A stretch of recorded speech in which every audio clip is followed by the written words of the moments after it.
kind of studying a little history here. I don't like I get in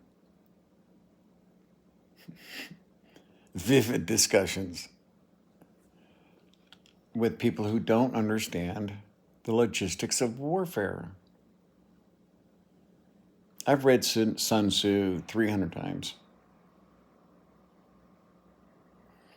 I studied all of the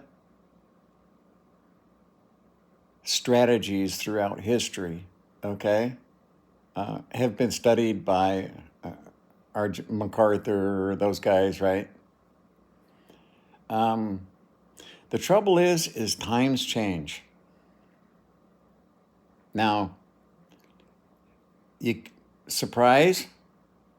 Okay, that is pretty much the knockout blow now, and it is pretty much the only knockout blow. You might get a jab in now and again, okay, but with technology where it is today, I think there's one factor that's more important than any other, and that's the moral law. Okay. Now, Ukraine's small. Ukraine is small.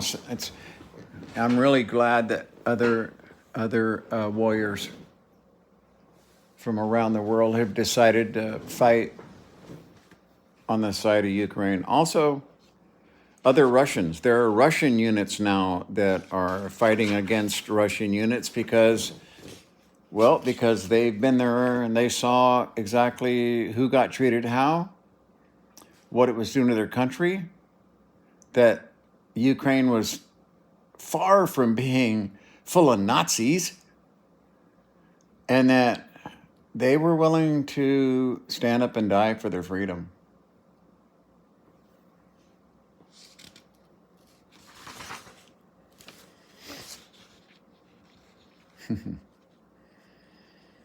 Okay, so we all know he said, the war is a vital importance to the state, et cetera, et cetera, et cetera. But then he goes into the 5 methods for laying plans. Before you lay your first plan, number 1, okay, is the moral law.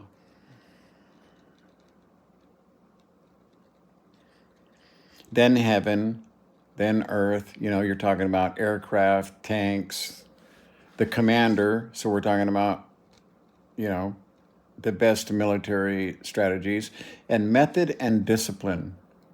Now, if method and discipline doesn't ring a gigantic bell in your head right now, then you don't know what's going on with the Russian army in Ukraine.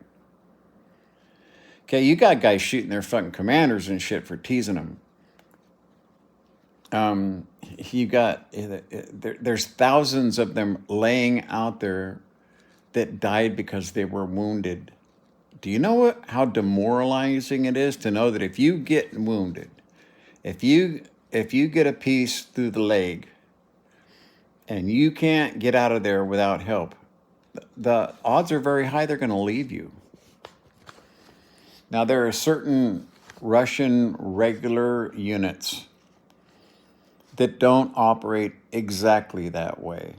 These are conscripts who don't give a fuck about that guy. They care less. Okay, they just got like wham, bam, thank you, ma'am, and they've got some old rusty gun in a fucking trench told to go that direction, and if you go this direction, we have people that will shoot you. You do not have the moral law on your side when that is how you have to do combat. Imagine this. The United States is in a war in Vietnam, and it runs out of American soldiers and has to start hiring people from Mexico to sign up for the United States military. Think about that just for 1 second.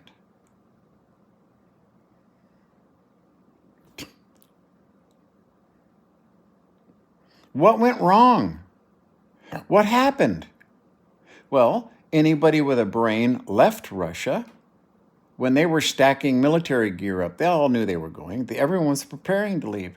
So they lost the brain drain. Then they lost the companies. Then they tried using oil as blackmail, and that backfired because everybody started making new deals. Okay? Everyone's switching to an electron economy.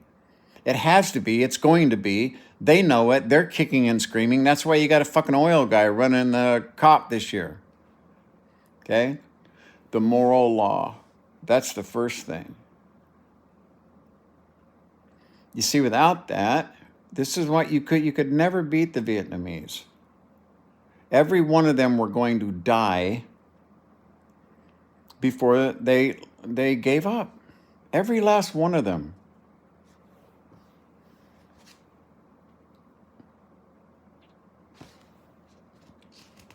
By method and discipline. They have no discipline. There's no discipline there. They're missing so many of what are necessary. Okay, they may control heaven and earth because of just the mass they have in warehouses. Okay, but they're missing the others. These 5 heads should be familiar with every general. He who knows them will be victorious. He who knows them not will fail. You see, the moral law will have the population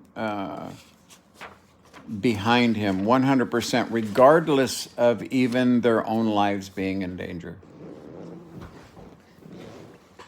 That's the moral law.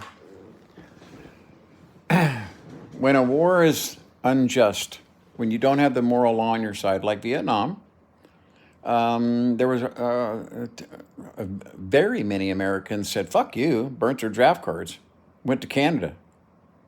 They said, I'm not going to go kill people for you for this reason.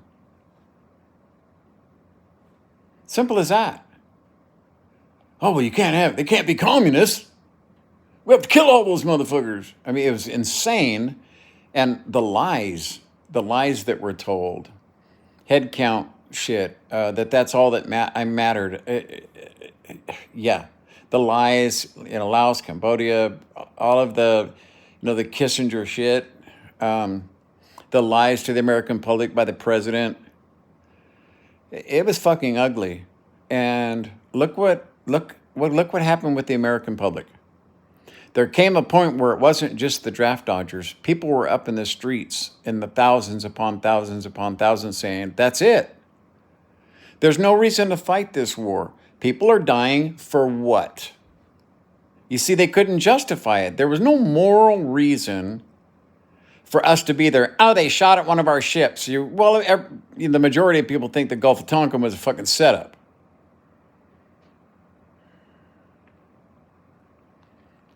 And then you gave the Russians the perfect opportunity, okay, to make the fight even harder for you. And that's exactly what we're doing now in Ukraine against Russia. And Russia does not have the moral law. This is why his soldiers are saying, fuck you, and won't go into battle. The smartest people left the country. All their technicians left. They're working elsewhere, and let me tell you something, they're not going to go back. Not only will they fear retribution, okay, but it would be nice to be able to use your well and hard-earned talents to make a decent living so you can at least try to be happy in life and pay your bills and be able to eat. That's all anyone ever needs, but there's people in Russia that have a hard time doing that. I remember Russian soldiers digging through old rotten potatoes in fields because they couldn't fucking pay their salaries. That's how old I am.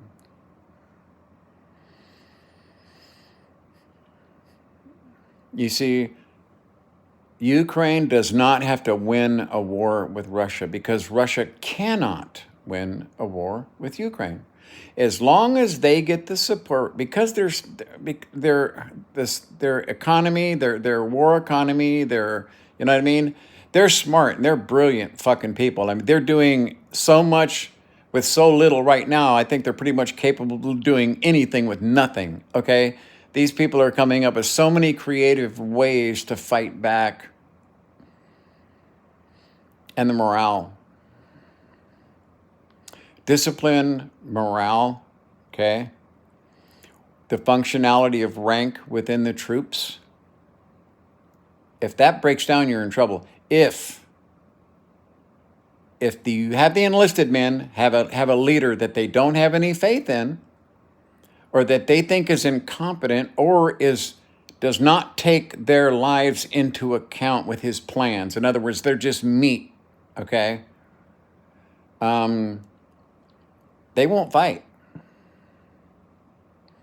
They won't fight.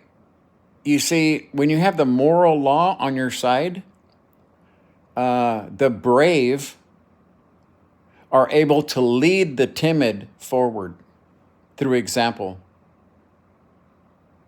No one's forced to do it. This guy sees that this guy's willing to die so that my family can live free in the future and not have, because Russia, they're going to want to punish the fuck out of him. If they could ever capture Ukraine, they would just want to take revenge. That's what evil does. It takes revenge, okay? I'm talking about human life. Russia doesn't have the moral law. They cannot win. I've had numerous people now, and I've read so many articles. I did a video the other day about generals because I was so pissed off because I heard this general open his mouth and everything he said was wrong. It was like he was reading out of a textbook from the 1940s. Well, guess what, buddy? It ain't the fucking 1940s anymore. The guy probably had a flip phone in his pocket, okay? I'm not trying to say he was stupid, okay? But there's a lot of people out there that are brilliant. I'm talking genius level mental capacity, but unable socially to interact and to keep it together. And okay, that type of person, that brilliant mind, see, that's what you're fighting for. It's not the guy who's willing to pick up a rifle, an 80-pound bag, train for 6 months, and then go out and be willing to give his life in combat for that guy? For that guy? No, you see, that guy is the one that's going to invent the genetic cure for fucking cancer or the brain tumor your daughter has or whatever it is. That is how fucking karma works. So if you have the moral law on your side, it's harder for the, see, now he uses the term cowards to retreat, and harder for your most capable warriors forward. But if you're going to commit to an attack, okay, you have to have your hand-picked troops in the front. Your hand-picked troops. That's what he says. He states it clearly. Okay? So because that is your leading force, and you have people following you. The people who are followers are not going to lead. Okay? So you need that hand-picked group of people that are going to be your spearhead. Everyone follows in behind them because of the moral law. They're not the warrior that guy up in front is. Okay? But the guy's going to do his best. He doesn't want to let his friends down. He doesn't want to let his country down. He doesn't want to let his family down. He may be scared as hell, shitting his pants, but he's going to go do it. Sun Tzu said some of them may, before battle, may sit and cry. Okay? But when the time comes for battle, he says they'll be ready. They'll fight because of the moral law. It all comes down to that. So, America, I gotta tell you, when you let commercialism and fucking the military mind, the industrial mind, the fucking Dark Cheneys of the world, okay, when you let them make decisions, they're always bad. They're fucking always bad. Do you know there were military personnel waited 4 hours or 5 hours sometimes to be fed because his fucking company that he still owned uh, couldn't prepare food fast enough, or that the water trucks would be contaminated and soldiers would have sores on them and shit. Dick Cheney's fucking company. You see, without the moral law, you can't win. Everything, as soon as you start with the moral law, the other things tend to fall in place behind it. Okay? Again, the guy who is unwilling to fight, the pacifist, okay, I believe has a right to be a pacifist. If he doesn't want to go into combat because you're going to have to kill or be killed, and he doesn't feel that he can morally do that, then he shouldn't have to do that. But I also think that if there's a woman out there that's like, fuck yeah, give me a gun, I'm all for it. I'm all for it. Kathy, Tony, Terry, all of you. When you grow up with a bunch of women, you understand how strong they can be and how capable they can be. Okay? And I'm not talking about just medics or anything like that. I'm talking about combat troops, drone operators that, getting out there and getting in it. Okay? But they need the equipment.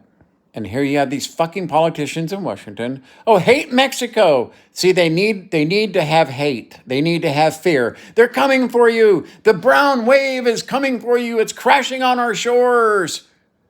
Listen, this is the honest truth. Because most people, numbers don't make any sense to them. Okay? Especially the less bright among us. Okay? Who just want to hate. The numbers probably won't mean anything, okay? But you could let all of those people who want to cross that bridge, okay? Cross that bridge, and it wouldn't fucking harm America. It would only help us.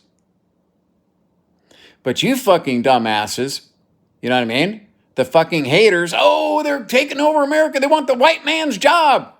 I do not see white guys out there picking fucking strawberries.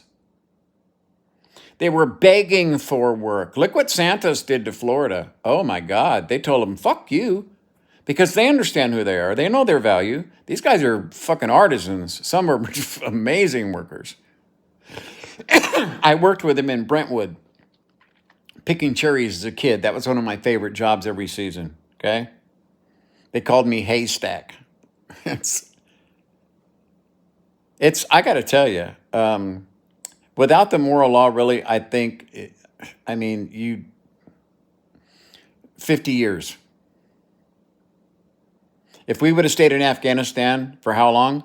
How long were we there? How long were we in Iraq? Had we stayed there for 50 years, could we have changed those people into Americans, do you think? Or do you think by now other countries would have been joining Iraq's insurgencies and Iran and Afghanistan's insurgencies and helping? How would we feel if Russia started supplying top-of-the-line weaponry to ISIS? You see, politics and war, as soon as you let the capitalistic fucking warmonger make decisions, they're always bad. They're always bad, okay? Pick up a copy of Sun Tzu. It's a small book. Actually, there's a pretty good YouTube rendition. And no, this one doesn't. There's a picture I saw. Nope. So you can see it's not that thick. Okay? Type that into YouTube and I'll guarantee you'll find one that's going to be interesting because the heaven and earth, right? Of course, that's the sky and the land. You know what I mean? So they'll allegorical. But listen, I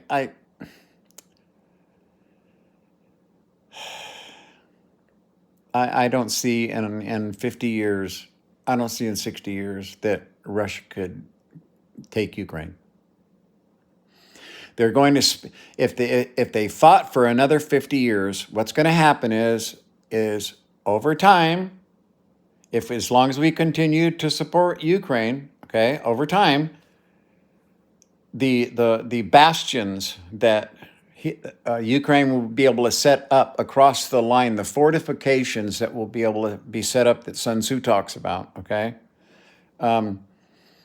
That takes attacks from many places. If you have a fortified position that's hard to take, that's covered by air and artillery and mortars and has infantry squads ready to move forward, it's very hard to get past that nowadays. Nowadays. You got 20 fucking drones in the air at the same time. It's come down to radio warfare, jamming, and taking out the jamming vehicles. It's become a priority. Fuck the tanks. You know what I mean? And unless they, see one of the big mortars or something, they're going to take out the eyes and ears first. That's a priority attack right now, so that they can use their drones. Now look at what they've done. Look at what they've done. You see, right now, they didn't go through, they haven't gone through $2 billion worth of Javelin missiles that we don't have. No, they started turning these dirt cheap fucking RPG heads into tank killers with a $500, $800 drone. There's no cheaper weapon system. A fucking artillery shell costs more than that. And if it's guided, it costs way more than that. I think one of the guided artillery shells is around $250,000. 140? Is that it? $140,000, I think, a shell. Damn. What is it? 120, something like that, 140 for Javelin? You see, Ukraine isn't wasting weaponry. You don't see many Javelin attacks. They're doing as much as they can with as little as they can, so they can keep as much as they can. They care about their personnel. The people have died going in to get wounded. There is nothing more morally uplifting yet sad than people willing to die to come try to save you, because you feel so much better going into combat with these guys on your right and your left that give a fuck than some conscript who may not even speak the same dialect as these guys. It's only from your Crux or, it's the Urals. People that don't different cultures, they don't. I know that culturally they try to keep them in groups, you know what I mean? But think about how morally fucked up they are when you have guys shooting their commanders and people refusing to fight.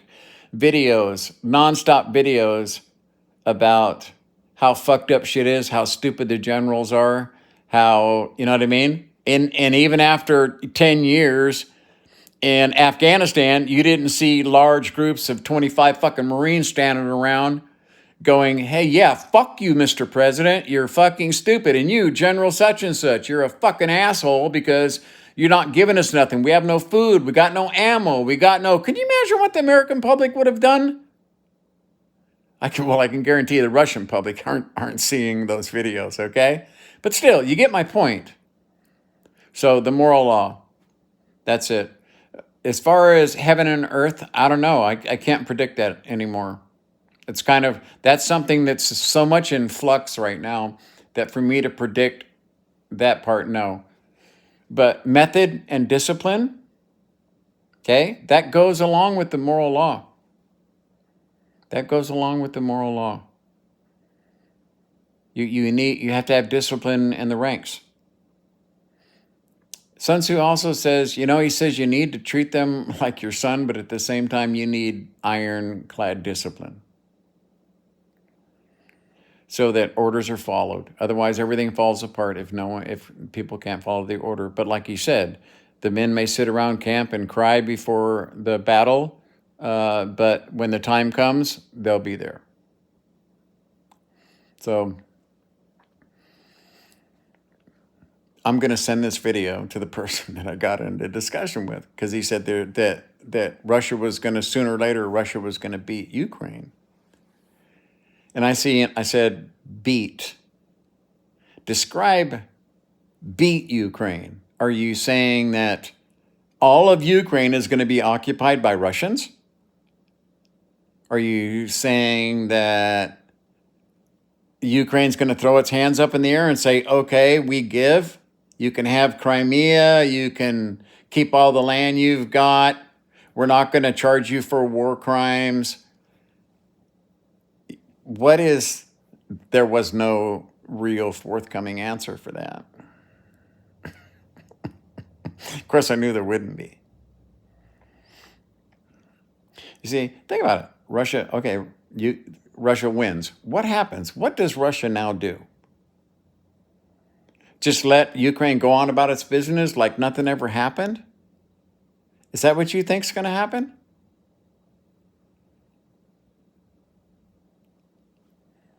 And all you got to do is look at Afghanistan, and you can see what's going to happen in Ukraine if Ukraine had to submit.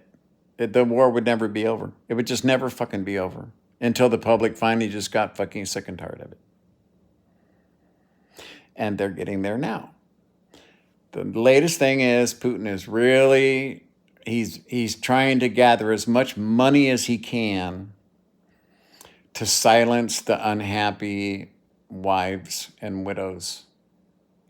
Because, I mean, you can't, if women are like, nah, man, because they're not paying none of these women are getting money for their husbands being in the war, you're not going. You're going to go skip the border.